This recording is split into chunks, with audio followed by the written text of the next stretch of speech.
दोस्तों पेश है हम शकल कातिल।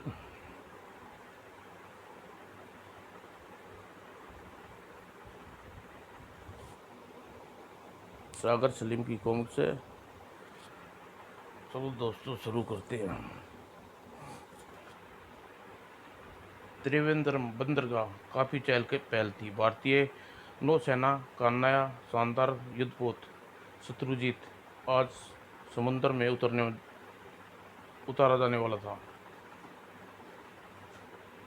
युद्धपोत शत्रुजीत के इंचार्ज कर्म कमांडर रस्तोगी उत्साह से भरे हुए थे। अपने सहायक कैप्टन शर्मा को रिपोर्ट ले रहे थे।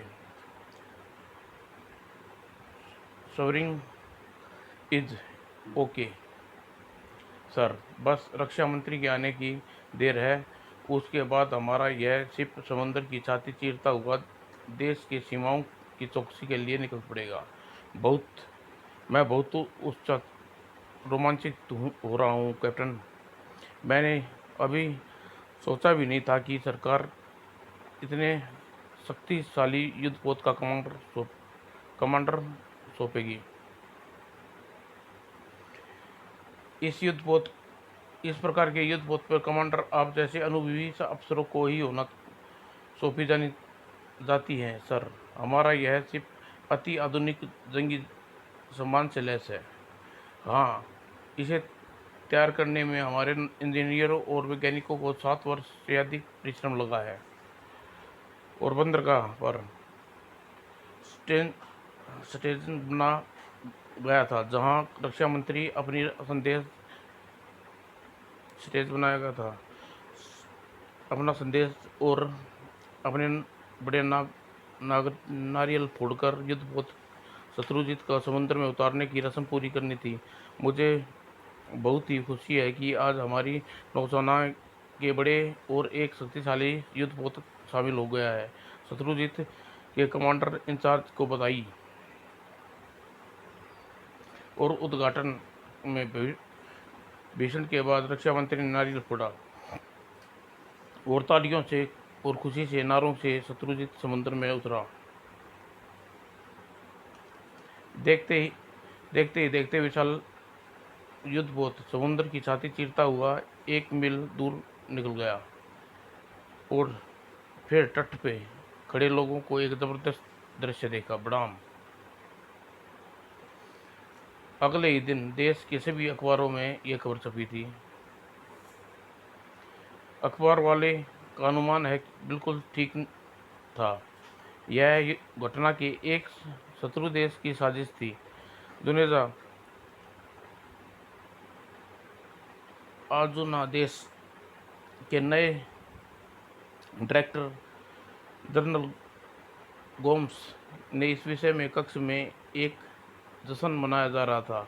चीयर्स, कामयाबी के नाम पर पहला जाम। Cheers cheers cheers. हमने शत्रुजीत को तबाह कर दिया। अब भारतीय पनडुब्बी की बारी है जिसे वे अजय बताते हैं, और वह सचमुच अजय है कर्नल मार्शल। इस संसार में कोई भी चीज़ अजय नहीं है सर। भारतीय पनडुब्बी भी उन्हीं में से एक है।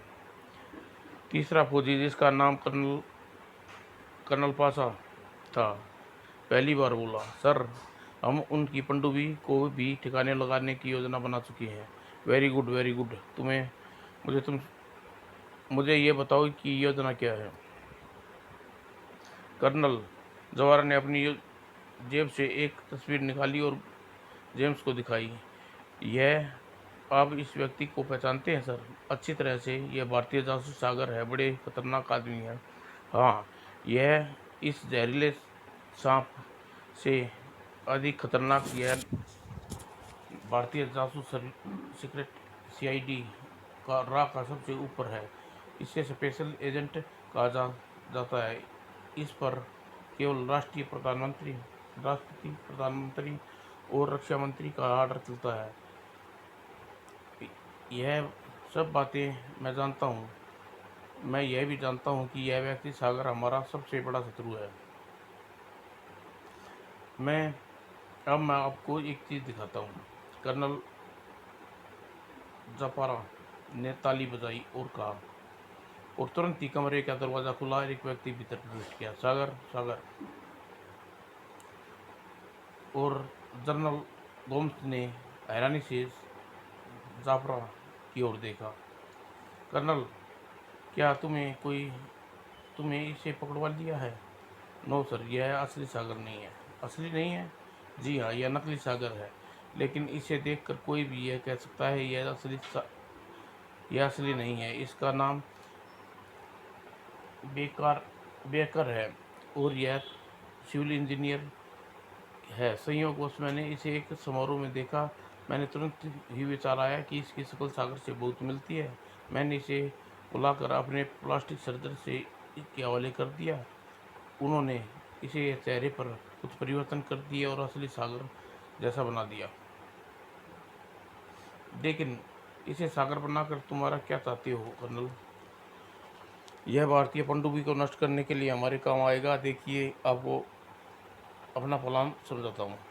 सर, भारत अपनी आधुनिक पनडुब्बी को परीक्षण करने वाला है। यह परीक्षण अंडमान द्वीप समूह के निकट समुद्र में किया जाएगा और उस पनडुब्बी को भारतीय सेना की भारी बड़े बड़े अफसर और वीआईपी होंगे। हमारी सूचना के अनुसार सबकी सुरक्षा जिम्मेवारी स्पेशल एजेंट सागर को सौंपी है, यानी मैं परीक्षण के समय पनडुब्बी पर होगा।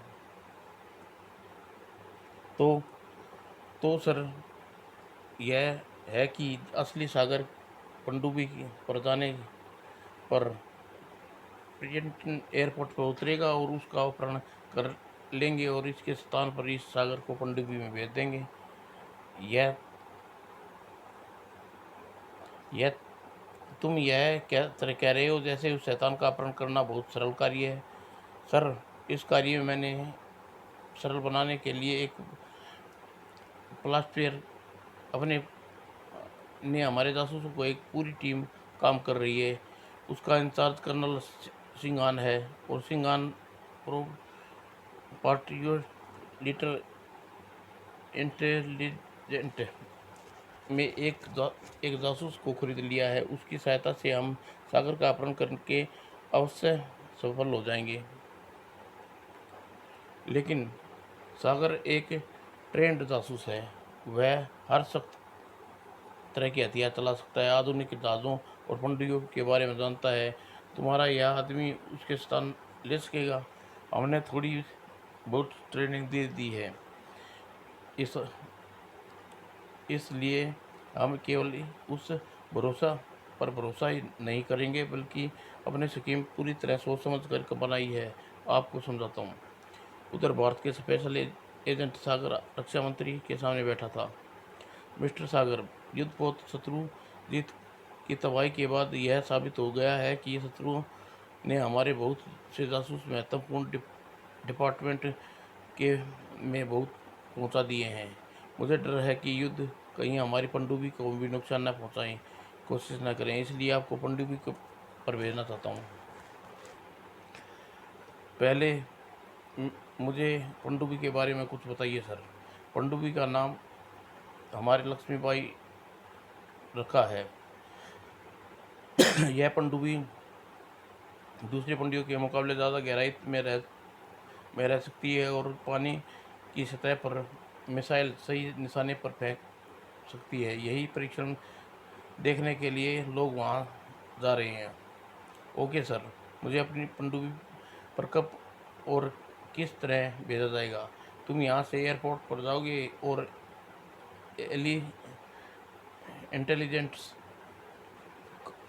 का एक एजेंट एयरपोर्ट पर तुम्हें लेने आएगा। वहीं एयरपोर्ट एजेंट तुम्हें बताएगा कब और कैसे तुम पनडुब्बी पर जाना है।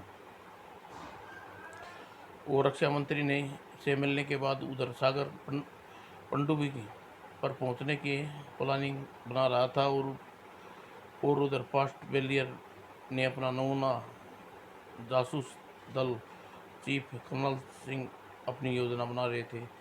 हम एयरपोर्ट पर सागर का अपहरण नहीं करेंगे मार्शल। फिर कब करेंगे सर? वह प्लान अब बाद में बनाएंगे। मुझे पहले यह पता चला सागर की सीधे पनडुब्बी पर नहीं भेजा जा रहा। वह उस दिन पार्किल में एक होटल में रहेगा। इस बीच हम उस पर नज़र रखेंगे और साथ ही उसे भयभीत करने की कोशिश करेंगे। उसे भयभीत करना आसान काम नहीं है सर। मैं जानता हूँ उसे भयभीत नहीं होगा, लेकिन हम भी उस पर 2-4 कातिलाना हमले करना चाहता हूँ। और तुम मेरी बात को ध्यान से सुनो। यह सर। और सिंगल उससे शब्दों में कुछ समझाने लगा। एयर इंडिया विमान शाम 4 बजे सागर पाटलियर एयरपोर्ट पर उतरा और एयरपोर्ट के बाहर एक दूर पेड़ पर मार्शल टेलीस्कोप गन लेकर प्रतीक्षा में बैठा था। और सागर एयरपोर्ट के बाहर आया। हेलो, आपका डायमंड किंग कहते हैं? नहीं, मैं कोयले की व्यापारी हूँ। और इन दोनों के वाक्य का कोड थे। और ड्राइवर और इन आदमी और सागर को लेने आया था। तो मैं आप तो फिर मैं आपके लिए लेने आया हूँ। होटल में आपका कमरा बुक है हो गया है, गाड़ी पार्किंग में है। अच्छा, तो चलिए।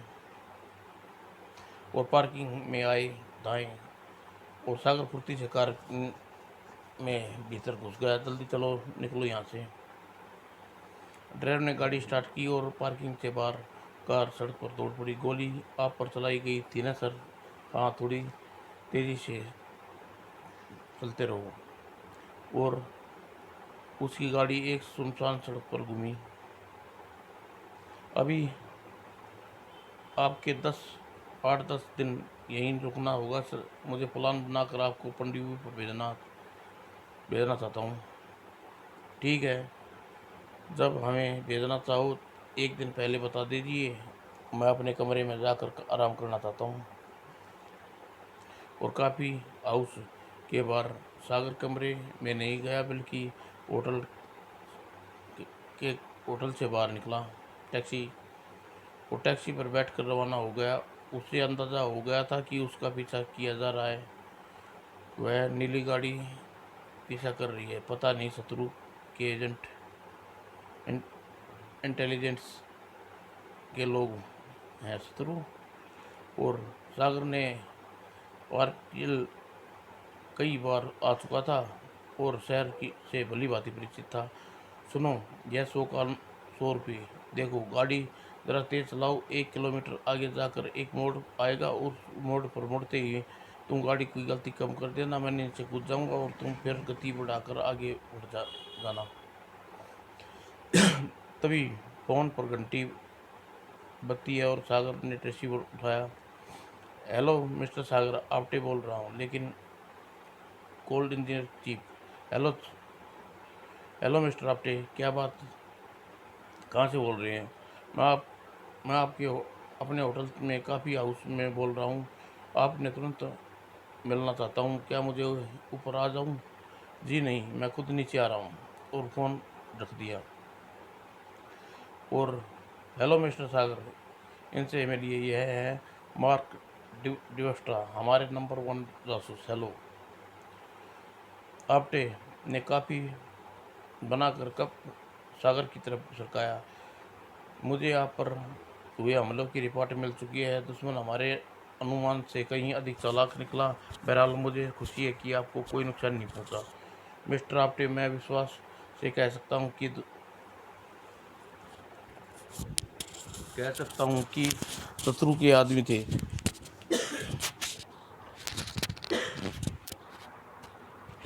और जी हाँ, मेरा भी यही विचार है। हम उसे तलाश कर रहे हैं। बहरहाल यहाँ की सुरक्षा की जिम्मेवारी मुझ पर है, इसलिए मैं मार्क के साथ यहाँ आया हूँ। आपके साथ रहेंगे। मैं इसकी सुरक्षा मैं अपनी सुरक्षा खुद कर लूँ सकता हूँ। मैं जानता हूँ मार्क के लिए मैंने बराबर वाला कमरा बुक करा दिया है। ज़रूर पड़े तो आप इसकी मदद ले सकते हैं। ठीक, ओके, ठीक है। आप मुझे यह बताइए कि आगे क्या प्रोग्राम है? अभी आपको 8-10 दिन यहीं रुकना होगा। पूरा प्लान बनाकर मैं पनडुब्बी पर भेजना चाहता हूँ। ठीक है, जब मुझे भेजना चाहते हो तो एक दिन पहले बता दीजिए, मैं कमरे में जाकर आराम करना चाहता हूँ। और ड्राइवर ने नोट लिया और मैं कुछ समझा नहीं सर। क्या मतलब, आप किसी से भयभीत है? ऐसा ही समझिए या गाड़ी तेज चलाओ। और 1 किलोमीटर बाद मोड़ पर नीचे कूदते ही लुढ़क कर गाड़ियों के बीच पहुंच गया और छुप गया। और कुछ देर बाद पीछा करने वाली कार मोड़ पर घूमी और तेजी से घूमती चली गई। ओह, पीछा छूटा। और कुछ देर बाद प्रतीक्षा करने पर बाद सड़क पर आकर दूसरी टैक्सी में सवार हो गया और आयरन गेट ऑफिस की ओर रवाना हो गया। और यहाँ से मुझे दिल्ली के लिए ट्रांसकॉल करनी मिलाई और अपने दोस्त और सहायक सलीम से बात करने लगा। मैं सागर बोल रहा हूँ। सलीम डियर, क्या हाल है? ओह, बहुत बुरे हाल है। आप भाई अकेला छोड़कर चले गए। मुझे भी तुम्हारी कली कमी का एहसास हो रहा है, इसलिए फ़ोन कर रहा हूँ। यह मामला काफ़ी गर्म है। तुम ऐसा करो, कल रात ही फ्लाइट से पोर्ट पोर्ट ब्लेयर पहुँचो जाओ और होटल पोर्ट यू में ठहरा हुआ हूँ। तुम्हें वहीं आकर एक कमरा ले लो और मुझे मिलने की कोशिश न करना। मैं समझ गया। क्या मामला है? मामला गंभीर है। हाँ, मुझे 2 बार कातिलाना हमला हो चुका है। अरे बाप रे! फिर तो मुझे फ़ौरन ही आ रहा हूँ। प्लीज़ आने से पहले आप अल्लाह को प्यारे मत हो जाना। और सागर ने फ़ोन बंद कर दिया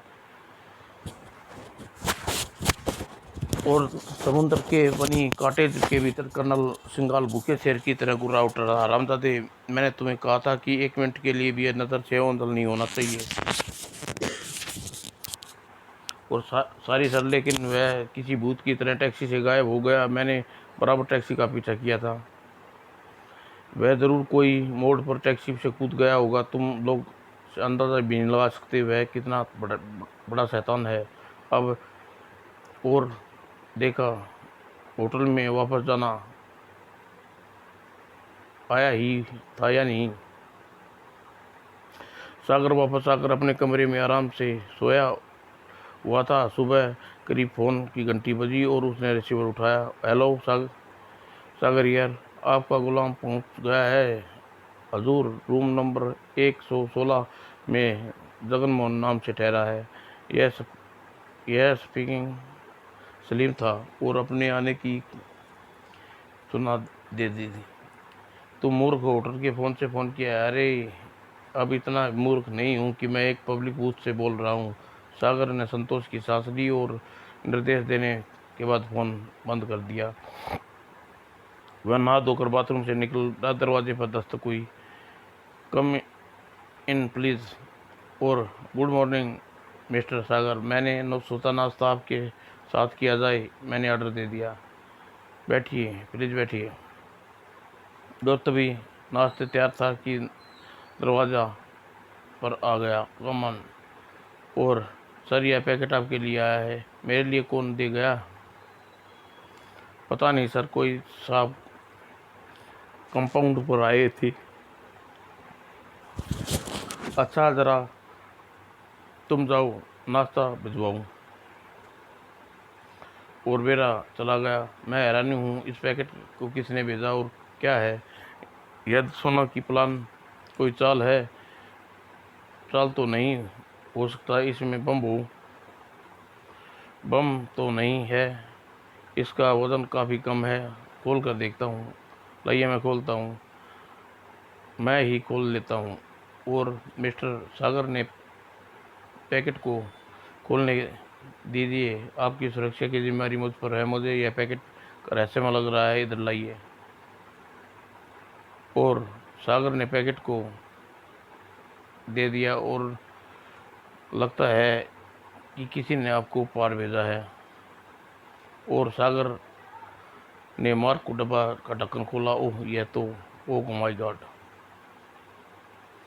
और मार्क ने डब्बा फेंकने के लिए कोबरा ने हाथ पर फन मारा। ओह! मार्क का हाथ डब्बा से छूट गया और मार्क और सागर फुर्ती से तौलिया फेंका और अगले ही पल पिस्तौल निकाल ली और कोबरा ने तौलिए से मुक्त होने के लिए खड़ा हुआ तो हो गया, लेकिन फायर किया दाएं और फिर वो तभी अभी वह मरा नहीं था कि सागर ने उसे आगे बढ़ने का उसके फन पर पैर जमा दिया और सांप के फन कुचलने के बाद उसे मार्क को देखा। Oh my God! यह तो बेहोश हो गया और गोली की आवाज़ सुनकर बहुत से लोग कमरे में दाखिल हुए। क्या हुआ? क्या हुआ? सांप! ओ बाप रे! तुरंत ही एम्बुलेंस को बुलाओ, इन्हें सांप ने काट लिया है। और कुछ ही देर बाद एम्बुलेंस वहां आ गई और मार्क को अस्पताल भेज दिया गया और मिस्टर सापडे चिंतित मुद्रा में कमरे में टहल रहा था। यह पर तीसरा हमला है। जी हाँ, इससे अंदाजा होता है कि शत्रु कितना चालाक और शक्तिशाली है। मिस्टर सागर, मेरा विचार है कि शत्रु आपको पनडुब्बी में जाने से रोकना चाहता है, लेकिन यह नहीं समझ सकता कि असल में मकसद क्या है। दरअसल पनडुब्बी को नष्ट करना चाहते हैं और इसलिए मेरा वहां पहुंचना बहुत ज़रूरी हो गया है। आपका यह पहुंचने का प्रबंध कर लिया है। कल सुबह आपको वहां के लिए रवाना हो जाना है। कहाँ के लिए? डिकाली के लिए। यह एक साहिल कस्बा है। आप प्रगट में वहां रुककर टैक्सी द्वारा घूमने जाएंगे और वापस टैक्सी ड्राइवर हमारा आदमी होगा। आपके लिए आपको ऑलरेडी हमारा आदमी आपके हवाले कर देगा और हमारी ड्यूटी समाप्त हो जाएगी। यानी कि उसके बाद मेरी इंटेलिजेंस मुझे पनडुब्बी पर लेकर जाएंगे। हाँ, आप कल सुबह ही तक 10 बजे तक तैयार होकर होटल में मिलेंगे। गेट पर आपकी टैक्सी पर रवाना मिलेगी और आप उसमें बैठ जाइएगा। ओके, ठीक है। ओपटे से मिलने समझ गया मैं। बाय द वे, मार्क अब कहाँ कैसा है? उसकी जान बच गई है, लेकिन मैं चाहता हूँ कि मुझे आपकी रवानगी कुछ प्रबंध करनी है। और आफ्टर किए जाने के बाद सागर होटल कमरे से बाहर निकला और पब्लिक बाथ से होटल नंबर को मिलाया और सलीम से बात करने लगा। हेलो सलीम। ओह सागर साहब, आप ठीक है ना? सांप का क्या चक्कर है? चक्कर जो भी था वह समाप्त हो चुका है। अब कल 10 बजे एक टैक्सी द्वारा डिकाली जा रहा हूँ। तुम किराए की कार लेकर मेरा पीछा करना और दूर रहकर स्थिति का नज़र लेना। तुम्हारे पास सिग्नल देने के लिए माइक्रो ट्रांसमीटर है ना? जी हाँ। और गुड, अपना ट्रांसमीटर साथ रखूँगा। तुम बहुत दूर रहकर मेरा पीछा करना और सिग्नल ट्रांसमीटर पर मुझे पता चलता रहेगा कि तुम किस दिशा में आ रही हो। ओके सर, मैं समझ गया। और उसी वक्त कर्नल सिंघाल उसका आदमी एयरपोर्ट पर ले रहा था। सर, कल मुझे आपकी डिकाली के लिए रवाना हो जाना है। गुड। तो गुड, अब कुछ करने का वक्त आ गया है। आपका मतलब है कि उसे रास्ते में ख़त्म कर दिया जाए? तुम मूर्ख हो, हमारा मकसद उसे ख़त्म करना नहीं। अच्छा, और बहुत रेयर कि डिकाली के बीच में होटल है। होटल यानी हाईवे के किनारे बना हुआ है और श्यालनुल होटल। जी हाँ, रास्ते में सोटल नामक एक होटल है जो सड़क के काफ़ी हटकर बनाया गया है। वह होटल बहुत ज़्यादा चलता नहीं है। एक बूढ़ा और एक पत्नी उसका मालिक है। गुड, तुम ऐसा करो, आज ही जाकर उस होटल को बुक करा लो और अगर वहाँ कोई ग्राहक ठहरा हो तो उसे भगा दो। समझ गया सर, समझ लिए। काम हो जाएगा तो हो ही जाना चाहिए, वरना सिंगाल की बात अधूरी रह गई और गिलास खाली करने लगा। और अगले दिन चीफ 10 बजे ठीक सागर होटल के बाहर था विहारी टैक्सी।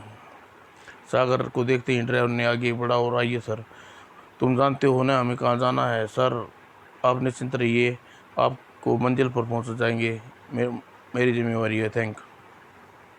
होटल से बाहर, सर हम लोगों को कुछ शहर के चक्कर लगाने हैं, देखिए हमारा पीछा तो नहीं कर रहा। ठीक है। होटल के बाहर गुजरी बोलेरो बाजारों से गुजर रहे थे। अभी तक तो कोई पीछा नहीं कर रहा। गाड़ी इसका मतलब यह हुआ शत्रु को मालूम है कि हम यहाँ से जा रहे हैं, इसलिए उन्होंने पीछा करना उचित नहीं समझा। सलीम की गाड़ी भी पर नज़र नहीं आ रही। अवश्य ही वह दूरी बनाकर ट्रांसफर सिग्नल से पीछा कर रहा होगा। और तभी ड्राइवर ने आवाज़ सुनकर वह बेचारों से चौंका। यह तो आश्चर्य की बात है सर, कोई हमारा पीछा नहीं कर रहा। हाँ मुझे भी हैरत है। खैर तुम डिकाली के लिए की ओर चलो। और फिर टैक्सी शहर के बाहर जाने वाले सड़क पर पहुंची। ओह सलीम। और शहर से बाहर सागर के पीछे मुड़कर देखा, सलीम आ रहा है। और सलीम के पास सिग्नल और रिवर्सिंग सेट था, जिसकी मदद से वह पीछा कर रहा था। Beep beep. और यह मीटर बता रहा है कि सागर साहब की टैक्सी से 3 किलोमीटर आगे जा रहा है। इतना ही दूरी पर रखकर पीछा करना होगा। Beep beep beep. और सागर टैक्सी को एक दोराहे पर, अरे यह तो रास्ता बंद है, किस ओर घूम जाना। और टैक्सी दूसरे रास्ते पर, रास्ता बंद है। और टैक्सी एक सड़क पर टैक्सी दूर जाते हुए झाड़ियों की घुमा और आदमी बाहर निकल आया और उसने सड़क पर बाढ़ दूसरी तरफ रास्ते पर बदल दिया। और फिर कुछ आगे सलीम ने गाड़ी पहुंच गई और सीधा सड़क पर चली गई, इससे पहले बोर्ड लगा हुआ था। और सागर टैक्सी पर मोड़ पर पहुंची। ओह ये कौन लोग हैं। और टैक्सी रोकते ही दोनों लोग ने कटाए। हेलो मिस्टर सागर, आप जानते हैं। व्यक्ति ने अपना परिचय पत्र देता, जरा यह देख लीजिए। और सागर ने कार्ड लेकर, ओ आप तो नेवी इंटेलिजेंस से हैं। जी हाँ कैप्टन विनोद, मेरे साथी कैप्टन सतीश। Thank God. मैं समझा था कि आप लोग मेरा अपहरण करने के लिए आए हैं। हम आपका अपहरण करने ही आए हैं। दरअसल हमें सूचना मिली है कि शत्रु ने डिस्कवरी रोबोट पर हमला करने की योजना बनाई है, इसलिए आपको सोचा कि पहुंचने से पहले रोक कर सुरक्षित स्थान पर पहुंचा दिया जाए। ओह यानी कि आपके साथ चलना होगा। दोस्तों इससे आगे आपको जल्द ही मिलेगी दूसरे भाग में।